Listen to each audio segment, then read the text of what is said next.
வணக்கம். ஊடகத்தினுடைய இன்னொரு தண்டார நிகழ்ச்சி உங்களை வரவேற்பதில் பெருமகிழ்ச்சி. இப்போ இதை பற்றி பேச போகிறோன்னா, தமிழ்நாட்டில் பாஜக வளர்ந்து விட்டது. ஏன்னா இந்த எலெக்ஷனில் 11% அது ஓட்டு எடுத்து அது உண்மையிலே மிகப்பெரிய வளர்ச்சி கண்டிருக்குது. 3% ஆரம்பித்து அது ஒரு தேர்தல் முன் இன்றைக்கி 11 இருக்குது. அதனால் அண்ணாமலை பீரியடில் பாஜக உண்மையிலே வளர்ந்து விட்டது அப்படிங்கிற மாதிரியான ஒரு புள்ளி விவரத்தை இப்போ பாஜக ஆதரவு ஊடகங்கள் மட்டும் இல்லை, எல்லா ஊடகங்களுமே தமிழ்நாட்டில் அதை ப்ரொஜெக்ட் பண்ணுறதுங்கிறத பார்க்கத்தான். இதில் எந்த அளவு உண்மை இருக்குது அப்படிங்கிறது மிக முக்கியமான ஒரு விஷயம். இந்த கூற்றில் உண்மையே கிடையாதுங்கிறது தான் நம்மளுடைய ஒரு பதிவு. அது தமிழிசை காலமாக இருந்தாலும் சரி, அல்லது எல்முருகன் காலமாக இருந்தாலும் சரி, இல்லை அதுக்கு முன்னாடி இருந்தவங்க அவங்கவுங்க காலத்தில் ஓரளவு வளர்ந்துருக்கு, அவங்கவுங்க வளர்த்துருக்காங்கங்கிறது உண்மை. ஆனால் இப்போ தோற்றம் எப்படி உருவாக்கப்படுதுன்னா, அண்ணாமலை காலத்தில் மிகப்பெரிய உயரத்தை எட்டின மாதிரி பாஜக அது ரொம்ப அதிகமாக வளர்ந்துருக்கிற மாதிரி ஒரு ப்ரொஜெக்ஷன் அவருடைய வார் ரூம் அடிமைகளால் தொடர்ந்து பரப்பப்படுறதை பார்க்குறோம். அதில் அந்த கூற்றில் உண்மையே கிடையாது. சரி, இப்போ அவங்க கூற்று பிரகாரமே பார்த்திங்கன்னா 11% எடுத்திருக்கு அப்படின்னு சொல்கிறோம். இந்த 11% எப்படி அரைவு பண்ணியிருக்குங்கிறத பார்த்திங்கன்னா உண்மையிலே இது 11% கிடையாது. இது ஆக்சுவலாக ஒரு 4% மேலே கிடையவே கிடையாது. அதனால் 4% வளர்ச்சி தான். அப்படிங்கும்போது இது மற்ற தலைவர்களை விட அண்ணாமலை காலத்தில் வளரல, இன்னும் கீழே தான் போயிருக்கு அப்படிங்கிறது தான் நம்ம சொல்கிற விஷயம். சரி, இது எப்படி 4க்கு வருதுன்னு பார்த்தீங்கன்னா, நீங்கள் இப்போ 11% சொல்கிறாங்க ஓட்டு வாங்கியிருக்கிறது. இதில் 23 தொகுதிக்கு டோட்டலாக 39 தொகுதி, அதில் 23 பாஜக நின்றுது, மேஜர் பார்ட்னர் 10 பாமக நின்றுருக்கு. இப்போ இதில் இவங்களே பார்த்திங்கன்னா ஒரு 33 இவங்களே எடுத்துக்கிறாங்க, மீதி உதிரி கட்சிகள்லாம் ஒன்று அப்படி இருக்குது. சரி, இந்த 11%த்தில் உண்மையிலே எத்தனை சதவீதம் இவங்களுக்கு? இப்போ இந்த 11%த்தில் 23 தொகுதிக்கும் பாமகவுடைய ஆதரவு இல்லாமல் கண்டிப்பாக இவங்க இந்த அளவு ஓட்டு வாங்கியிருக்க முடியாது. இப்போ இவங்க நின்ன 23 தொகுதியிலையுமே பாமக வாக்காளர்கள் இருந்திருப்பாங்க நிறையா. இதை ஒரு ஆவரேஜாக நிறைய எடுக்கலன்னா கூட ஒரு ஆவரேஜாக நீங்கள் எடுத்துக்கிட்டே வந்தீங்கன்னா ஒரு 3% மேலே பாமகவோட ஓட்டுகள் பாஜக வாக்காளர்களுக்காக போடப்பட்டிருக்கு அப்படிங்கிறத அசியூம் பண்ணிங்கன்னா 11லேருந்து இந்த சதவீதம்ங்கிறது 8க்கு வருது.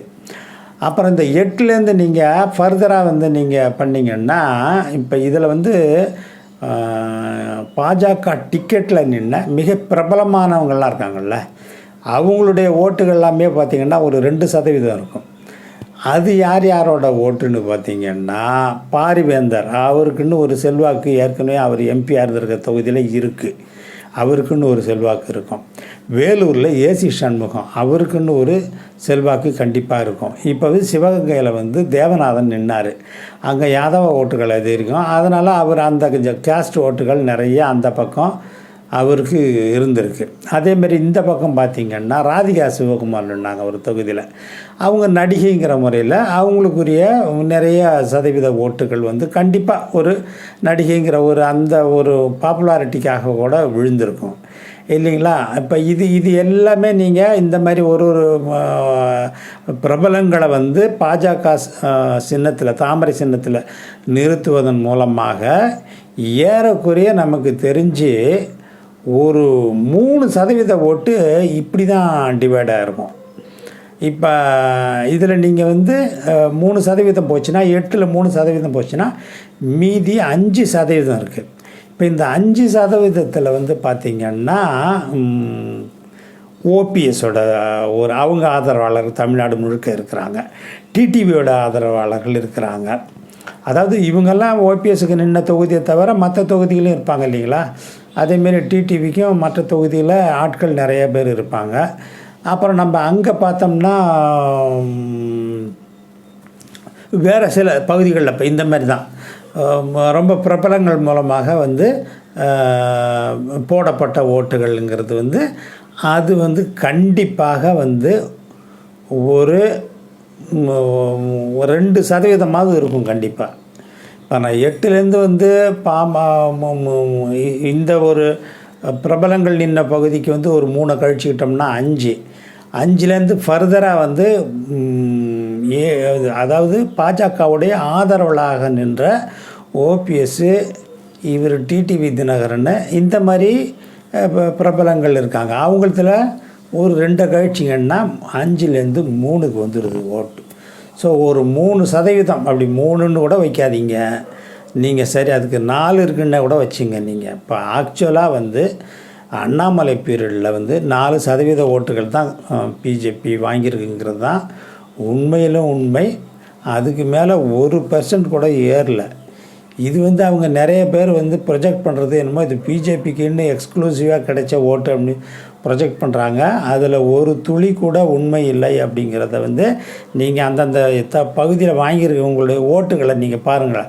அதை ஒரு பெர்சன்டேஜாக கன்வெர்ட் பண்ணிங்கன்னா இப்போ நான் சொல்கிற அந்த கால்குலேஷனுக்கு சரியாக வரும். மேஜர் பார்ட்னர் பாமகவுடைய ஷேர் வந்து பிஜேபி கேண்டிடேட்ஸுக்கும் வந்து எல்லா இடத்துலையுமே வந்து டிவைட் ஆகி விழுந்திருக்கு. இப்போ இதில் இந்த 4%ங்கிறதே வந்து எதனால் 4 வந்ததுன்னா தமிழிசை நின்றுருக்கிறாங்க, நயினார் நாகேந்திரன் நின்றுருக்காரு, பிரபலமானவங்கள். அதேமாரி அண்ணாமலை வந்து ஸ்டேட்டு தலைவருங்கிறவங்கள அவருக்கும் கொஞ்சம் எக்ஸ்ட்ரா வெட்டு விழுந்திருக்குங்கிறதையும் நம்ம பார்க்குறோம். ஸோ இந்த மாதிரி இது எல்லாமே சேர்ந்து வந்து 4%க்கு மேலே ஆக்சுவலான பாஜகவுடைய வளர்ச்சிங்கிறது இல்லை அப்படிங்கிறது தான் நம்மளுடைய ஒரு அறுதியான முடிவு. இதை நம்ம இது சிறிய காணொலிங்கிறதால நமக்கு இதை எலாபரேட் பண்ண முடியல. இது எலாபரேஷன் வேணால் நம்ம இதை பற்றி நம்ம மிக தெளிவாக சொல்லலாம். ஏன்னா நான் வந்து ஏற்கனவே 3 முறை வந்து தமிழ்நாட்டில் கருத்து கணிப்பில் நான் இருந்து ஒர்க் பண்ணியிருக்கேன்.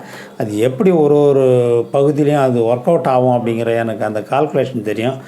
அதை வச்சு தான் நான் கன்ஃபார்ம்டாக சொல்கிறேன். எது எங்கே இருந்தாலும் 11% என்பது அது ஹைலி இன்ஃப்ளேட்டட் அல்லது வந்து அதிகமாக ஊதி பெருக்கப்பட்ட ஒரு புள்ளி விவரம் தான் இந்த 11%.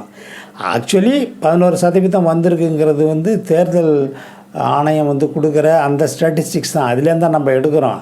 ஆனால் அது எப்படி இந்த 11க்கு அரைவ் பண்ணாங்க அப்படிங்கிறதுக்கு தான் நான் இப்போ உங்களுக்கு இந்த விளக்கம் மிக தெளிவாக சொன்னேன்.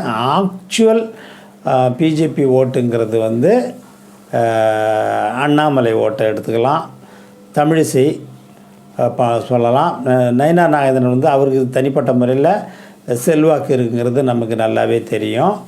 அதேமாரி பொன்னாருக்கும் இப்போ தனிப்பட்ட முறையில் வந்து செல்வாக்கு இருக்குங்கிறது நமக்கு தெரியும். அவங்க செல்வாக்கும் சேர்ந்து தான் இந்த 4 இந்த 4ங்கிறது வந்து அண்ணாமலைக்கே உரிய செல்வாக்கெல்லாம் கிடையாது. மீதி நான் சொன்ன மாதிரி அந்த மற்றவங்களுக்கும் சேர்ந்து தான் வந்து அது ஒரு 3%, பாமகவுடைய ஒரு 4%. இது எல்லாத்தையுமே கழித்து பார்த்திங்கன்னா ஆக்சுவல் பர்சன்டேஜ் பாஜக விழுந்தது 4%க்கு மேலே கிடையாது. இதை என்னால் இந்த ஹைப்போதீசிஸை டெஃபினட்டாக ப்ரூவ் பண்ண முடியும். எனக்கு அது எலாபரேட்டாக ஒரு ரைட்டிங்கில் ஒரு ஆர்டிக்கிளில் பண்ணணுன்னா நான் பண்ணுவேன். அது யாருமே விவாதத்துக்கு என்னை கூப்பிட்டா கூட நான் சொல்கிறதுக்கு தயார். புள்ளி விவாதத்தோட எது இங்கே இருந்தாலும் அண்ணாமலை பீரியடில் பாஜக வளர்ந்ததுங்கிறது வந்து ஊதி பெருக்கப்பட்ட ஒரு பலூன் மாதிரி தானே ஒழிய அது ஊடகங்களுடைய சித்தரிப்பு பாஜக ஆதரவாளர்களுடைய சித்தரிப்பு தானேங்கிறத ஒழிய இதில் துளியும் உண்மை இல்லைங்கிறது தான் வந்து நம்ம இன்றைய பதிவில் தெரிவித்து வருகிறோம். நன்றி, வணக்கம்.